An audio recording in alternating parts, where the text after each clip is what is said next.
This video is kindly sponsored by Squarespace. For any aspiring content creators or business owners, Squarespace is the perfect platform to get you up and running with your own website. No coding skills needed, instead select from dozens of pre-built templates which you can customize as much or as little as you want using simple, easy-to-use drag and drop tools. I'm currently using Squarespace to design and build a website for Galaxy Class Pictures, my new production company. I mentioned before how you can embed videos and images from other sites to your Squarespace site, but you can also host videos natively using Squarespace. Upload directly and customize titles, descriptions, and thumbnails, just as you would with any other video hosting platform.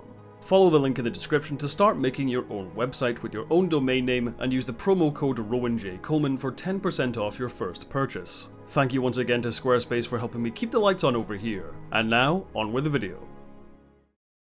As understandably divisive as the Matrix sequels are, a sentiment I keep seeing crop up in comments since I started this retrospective series, which I simply can't agree with, is outright dismissal. The notion that everything following the first movie should simply be forgotten has always struck me as deeply reductive and unfairly disdainful. This form of engaging with the larger Matrix mythos not only fails to commend the genuinely incredible work done by hundreds of talented artists which went into the two sequels, but also offhandedly ignores exciting and experimental additions to that mythos, such as the Animatrix.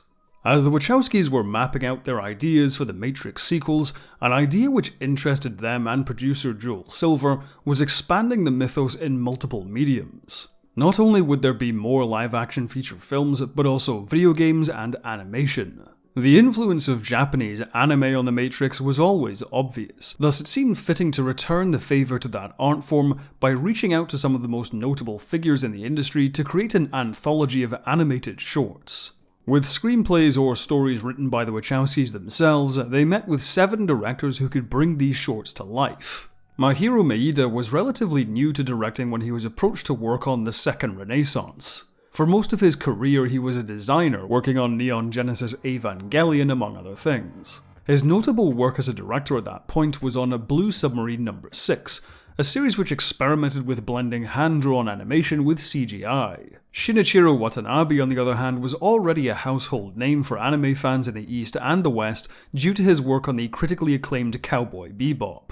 Unlike other directors in the medium, Watanabe often varied his style dramatically from project to project, and the same goes for his Animatrix shorts Kid Story and Detective Story. Compared with Maeda and Watanabe, Yoshiaki Kawajiri was a much more experienced director, having gotten his start in the mid-80s on Lensman: Secret of the Lens, an adaptation of the highly influential space opera book series by E. Smith.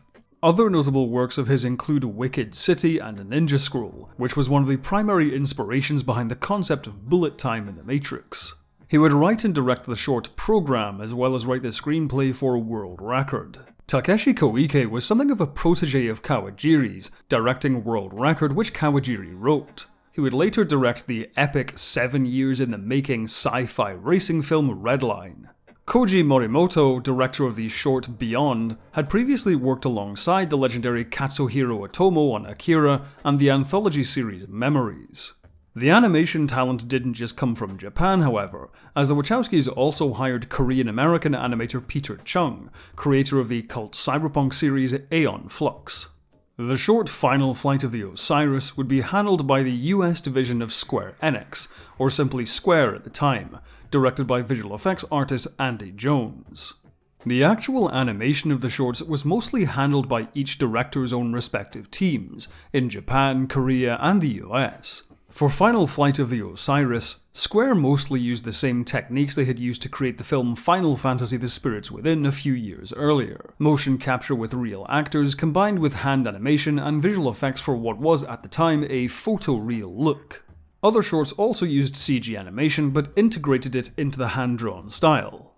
Most of the machines in the Second Renaissance were computer-generated, and all of them were immatriculated. Post-production was largely handled by the Matrix movie team. Don Davis composed the music for all of the shorts, once again collaborating with Juno Reactor on several tracks. The sound design, sound mixing, and voice acting was also handled by the live-action team, with Keanu Reeves, Carrie-Anne Moss, and Clayton Watson reprising their respective roles.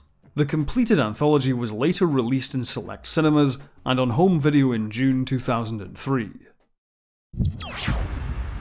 In the beginning, there was man. Then man made the machine in his own likeness.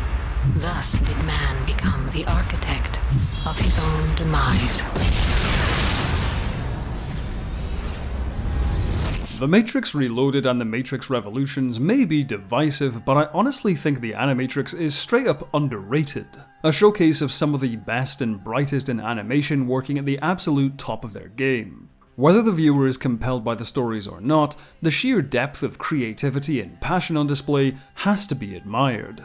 It should go without saying that purely on a technical level, this anthology is outstanding. Having Don Davis compose the music for all of the shorts and bringing in the sound design from the movies was definitely a smart move.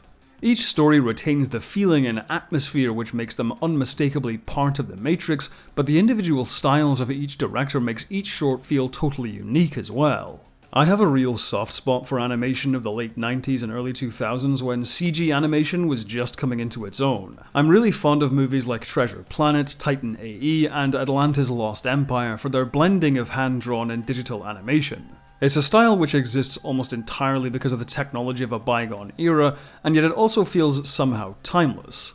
Some may disagree, but I was also very surprised at how well Final Flight of the Osiris held up on a recent rewatch. I know for some people this early 2000s photoreal CG animation gave off a lot of Uncanny Valley vibes, but I can't say it was ever an issue for me personally. Then again, I do actually like Final Fantasy The Spirits Within, so maybe I'm just a weirdo.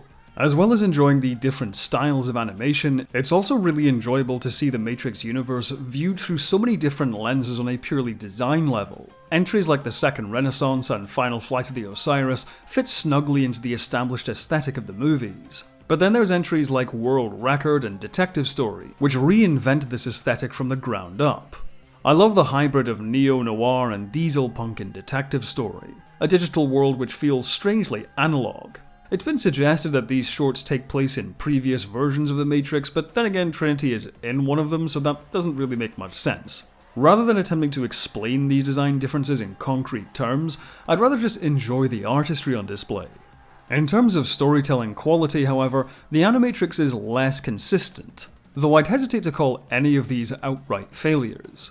The Second Renaissance is actually one of my favourites, though even I can't deny how pretentious it is at times. Evoking historical imagery like the Tiananmen Square massacre, the Vietnam War, and the Holocaust rings a little hollow. It's visual shorthand to lend the events more thematic weight than they actually have. Part 2 is still not subtle about its imagery, but it's more successful at connecting that imagery to the themes of the story. For the most part though, Part 2 is striking in its depiction of the war between humanity and the machines. This is like heavy metal cover art come to life, propelled by the absolute headbanger of Rob Overseer's Super Moves music track. Not only does the sequence paint a vivid picture of the scope of the conflict and the devastation it wreaks on the Earth, but also its visceral horror in the small details. The way the machines gradually move away from their humanoid forms to more alien, insectoid, or cephalopod forms as they gain control of the planet is also a great touch. As far as I'm concerned, the rule of cool always applies to any work of sci-fi, and the Second Renaissance is cool as hell, though that doesn't make it any less effective at communicating the magnitude of what was lost as humanity fell to the machines. Considering all the Second Renaissance really had to do was fill out some backstory, it does so in a provocative and awe-inspiring way.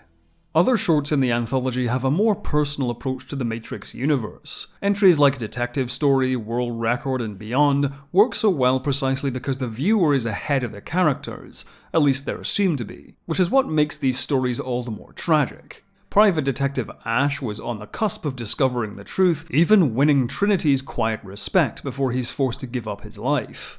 Athlete Dan Davis even wakes up from the Matrix for a brief moment before being yanked back under the control of the machines. And Yoko caught a small glimpse of the boundaries of her world before it was wiped from her mind forever. Each time these characters see only a piece of a much larger puzzle, which they'll never be able to solve. Only the viewer can make sense of what has happened to them, but the characters never will. Matriculated is probably the most out there in terms of concept and execution. The idea of turning individual machines to the human side via a virtual reality of human construction processed by a machine mind is utterly fascinating. There's no hand-holding whatsoever when it comes to understanding exactly what's going on here, and the short is all the better for it. These are literally machine dreams, and there's a great deal of fun to be had dissecting the meaning behind the imagery on screen. However, it would also be fair to say that while most of these shorts are visually and thematically engaging, they aren't on the whole very emotionally engaging. That is with the exception of Kid Story and Program. In a very short space of time, we come to really care for these characters and what they're going through. Program in particular might be the best of the bunch, with its simply gorgeous art style and compelling central conflict going on inside the main character Sis. The facial animation and vocal performance does a great job of conveying the fact that Sis is actually tempted to take Duo's offer to return to the Matrix and betray her crew. It makes the finale just as emotionally impactful as it is visually stunning. I also think Final Flight of the Osiris sets up a solid relationship between Captain Thaddeus and Due. To reiterate, I can understand some folk getting put off by Uncanny Valley vibes with this one, but it doesn't bother me personally. The flirty sword duel at the beginning does a great job conveying the sexual and emotional chemistry between these two. While the rest of the Osiris crew are disposable, this relationship, however briefly seen, provides us with a solid emotional through line for the action. In the end, the Animatrix is a pretty terrific addition to the larger Matrix mythos.